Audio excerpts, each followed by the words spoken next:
Just to remind you that the topic that was given to me is the global governance of financial stability and its democratic control. I want to start just making some points and stressing that financial stability is a very changing concept, and problems in regulation have changed a lot before and after the crisis. There are several patterns which are changing. One is the relation between the individual financial stability of a specific financial institution, and the other is the relevance that has assumed the concept of systemic financial stability. The second point is the relation between the national protection of financial stability and the attempt to ensure a more global or supranational or at least regional protection of it. The third point, which is changed during the crisis, is the relationship between the crisis prevention and the crisis management, the role which was given to regulation and oversight, and the sudden need we experienced for bailout and other resolution mechanisms. The fourth point is the relation between financial stability and fiscal sustainability or sovereign debt crisis management. In the past, the attention was focused on the problem of financial stability as a problem of financial institutions only, while we realize that there are deep interconnections, as also Elena Carletti very clearly stated, between financial stability and sovereign debt management.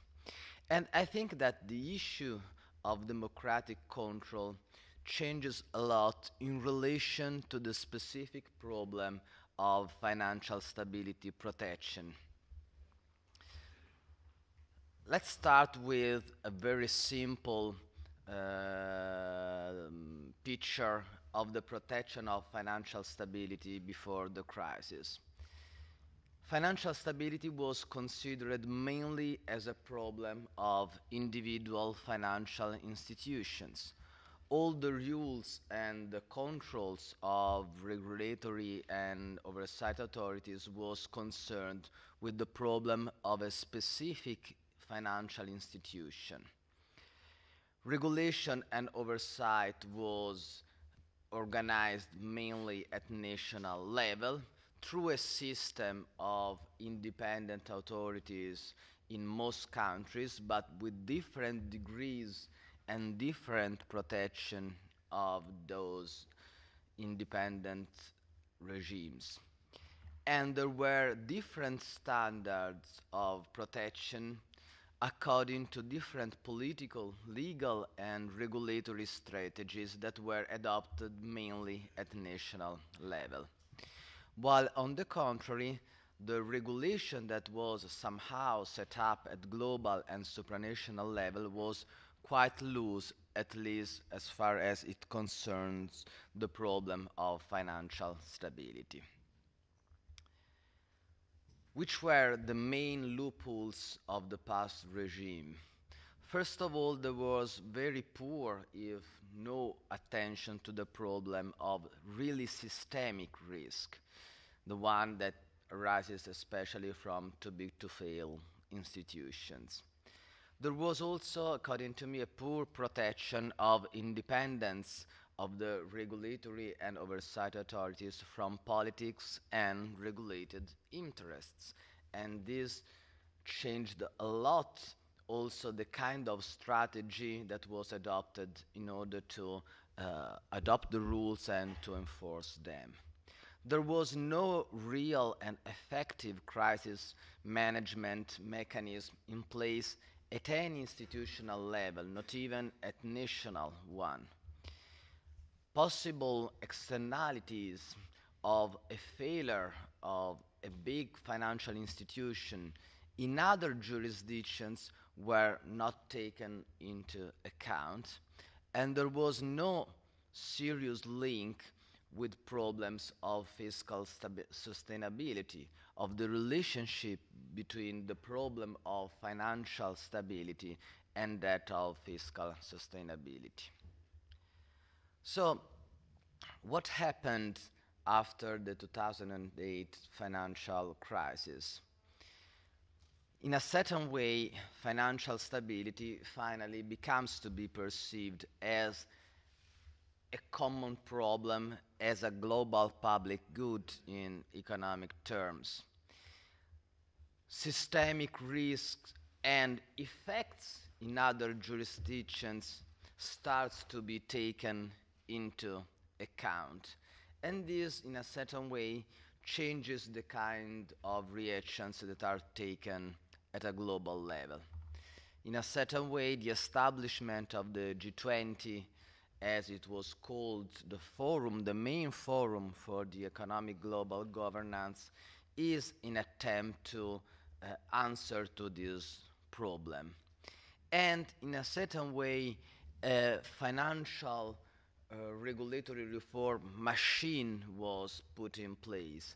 This machine was a very complicated one, taking place at different institutional levels, at global in a certain way with the establishment of the Financial Stability Board and the Basel III agreements, at regional level with the European Union reform, first of all the institutional one about the oversight system, and at national one.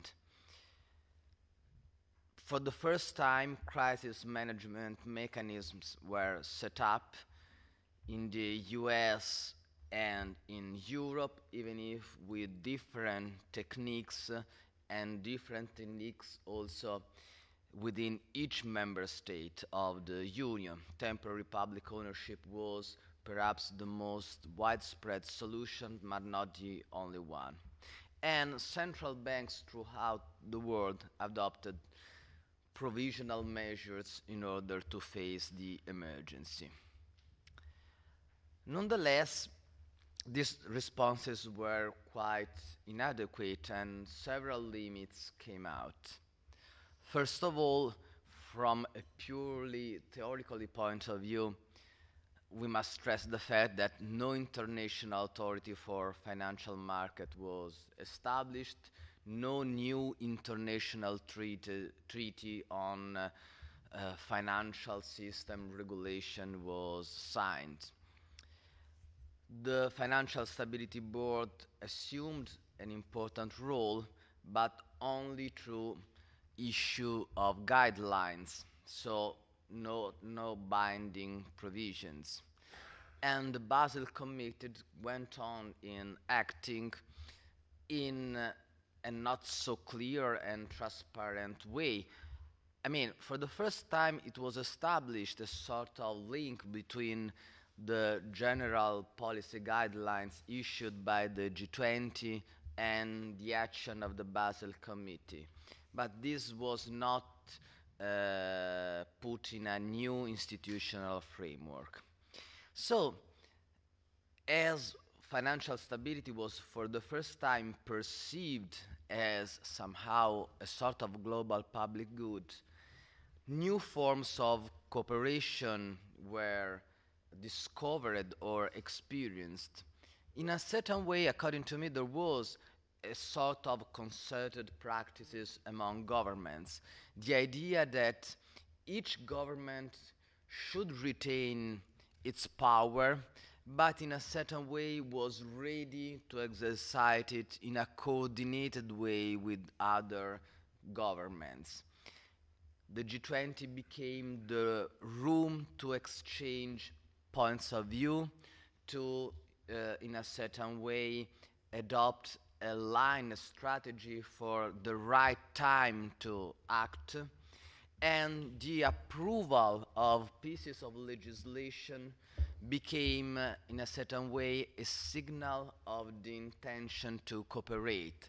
I mean, all we are engaged, are committed to face the problem, and just approving a piece of legislation with the same purpose, bailout or regulatory reform, is in a certain way a sign of a willingness to cooperate. But nonetheless, this kind of loose form of cooperation is not enough, because in a certain way, strategies of regulatory reform still differ from one legal order to another. And in a certain way, being the first to reform the regulatory system becomes a good way to avoid an international agreement or to preempt an international agreement.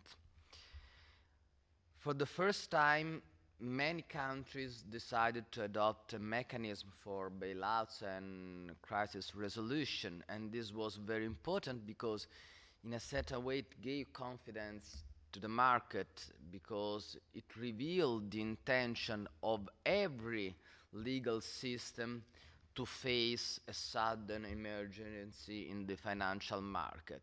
But nonetheless, in that system, any decision was going to be taken at national level and on a case-by-case basis.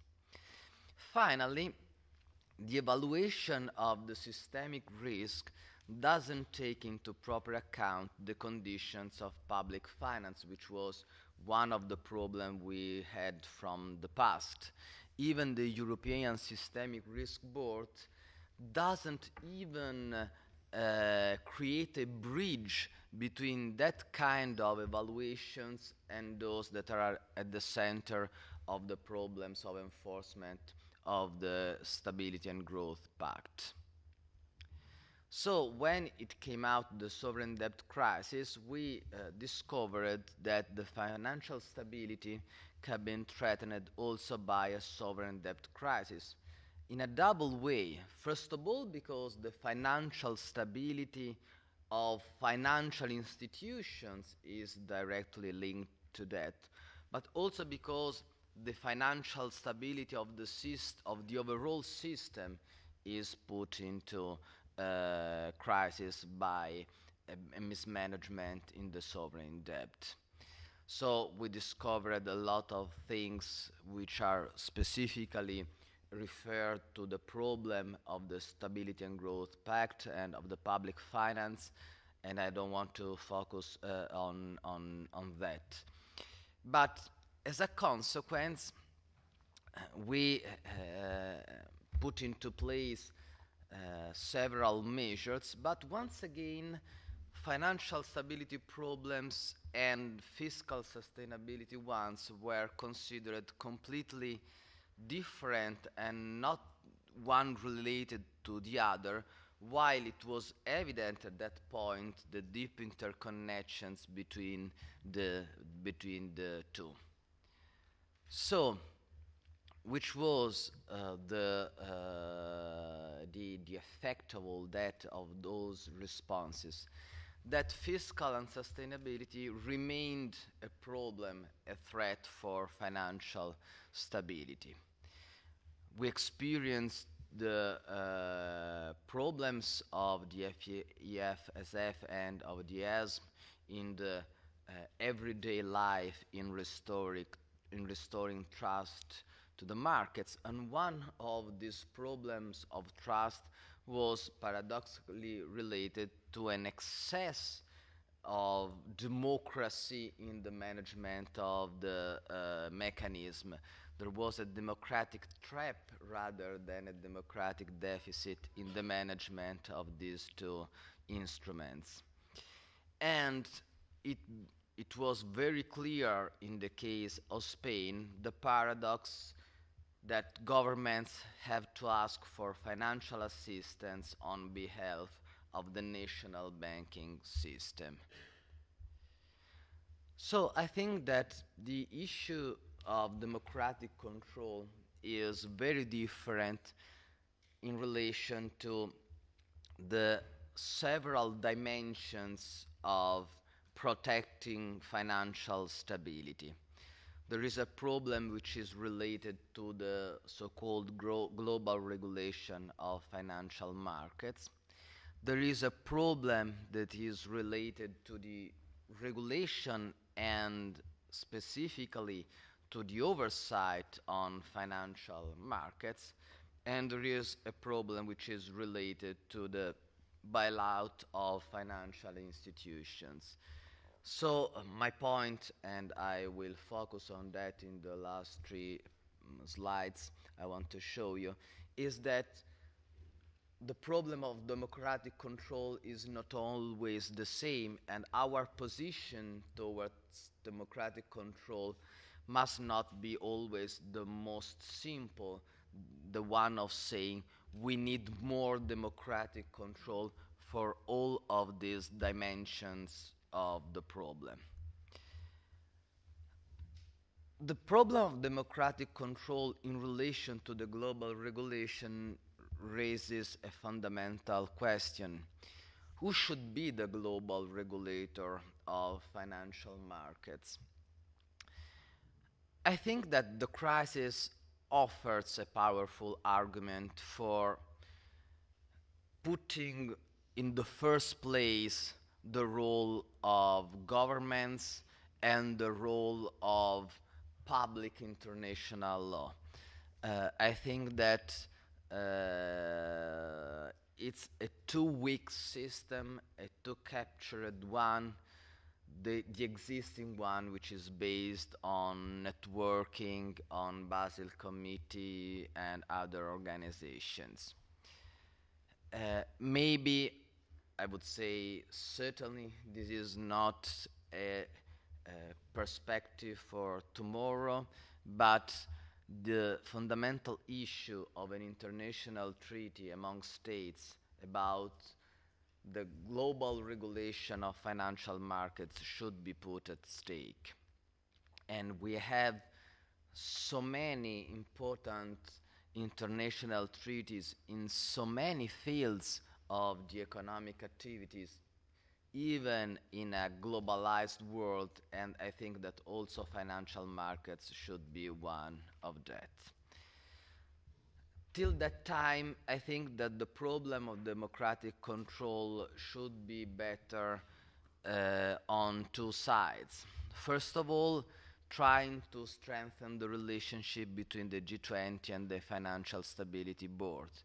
I think that we should, in a certain way, invent new institutional frameworks for that kind of relationship. The meetings are not enough. The presence of the president of the Financial Stability Board to the meetings of the G20 is not enough. And we should carry on a long-lasting work in order to increase accountability and transparency of the global regulatory networks, Basel Committee first of all. The problem of oversight on financial markets, according to me, is completely different.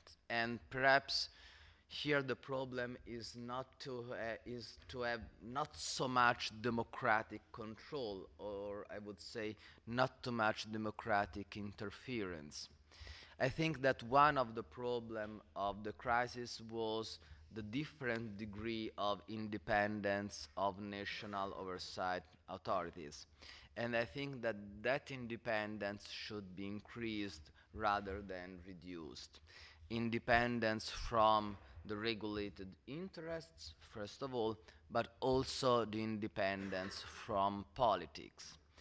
In a certain way, each national oversight authority should be and should feel itself as a part of a global community, as acting on behalf of a global interest.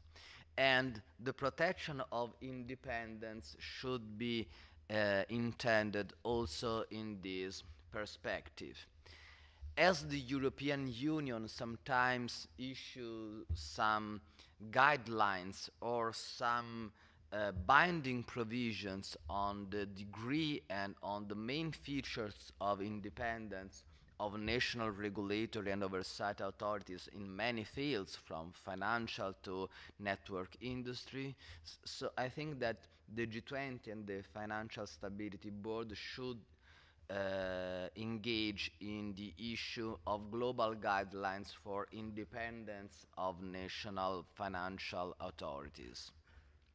And I think that the work of developing common criteria, cooperation agreements, exchange of information should be put at the top of the agenda. The problem of control should be a problem of democratic control really at large. Accountability, transparency, reporting, peer review. I am very scared of any mechanism which involves national parliaments in the supervision of oversight authorities. Third point, democratic control of bailouts. Here, of course, the discourse is very different according to the kind of resolution system which is in place. If we have a system based on taxpayers' money, the problem of democratic control is really urgent and relevant.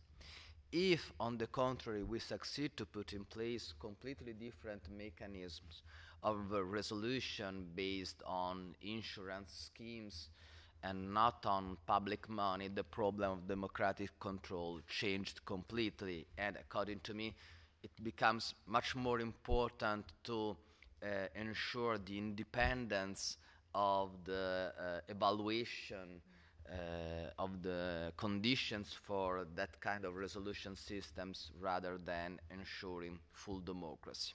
But in a system based on taxpayers' money, as now is in place in every country and even in Europe, it's fundamental to ensure a proper relation between the decision of the executive and the control of the parliament. I think that it's also important to have a sound administrative procedure in order to evaluate the conditions of the case which is on the stage, and we have to ensure a proper technical advice of the financial authority. But we have a different problem.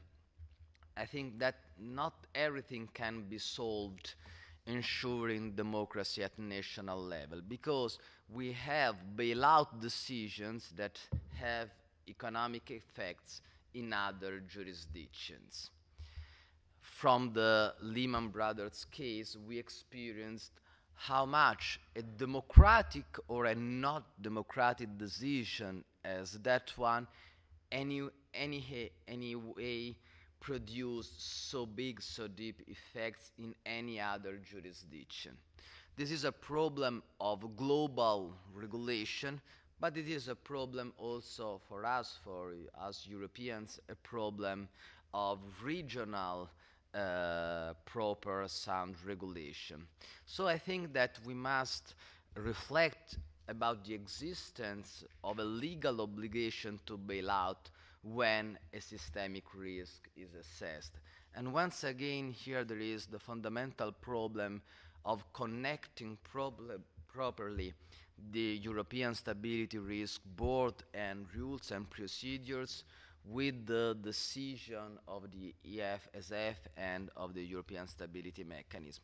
According to me, the action cannot be taken only on demand of the state, because the problem is a collective one. This is my last slide, so last two sentences. So, according to me, there must be also an action which is brought by the European Systemic Risk Board, and which obliges a state government to ask for financial assistance.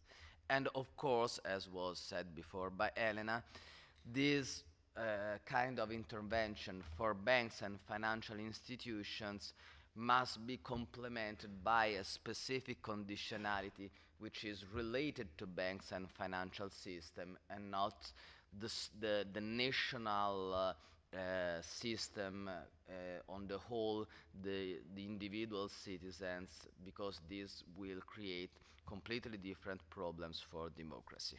Thank you so much.